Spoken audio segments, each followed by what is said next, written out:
in India or in developing countries, especially India, you have got a better social support system.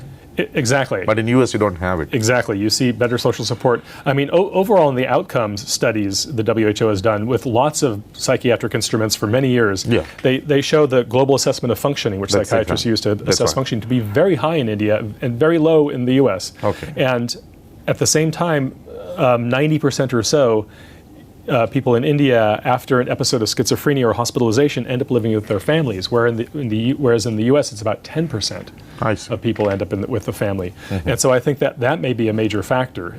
In my own, many people have looked at the family by like doing surveys and superficially examining these issues about why India does well. I'm going to try to get some interviews with actual patients and schizophrenic patients to see how they tell their own story. What are the factors that are leading to improvement?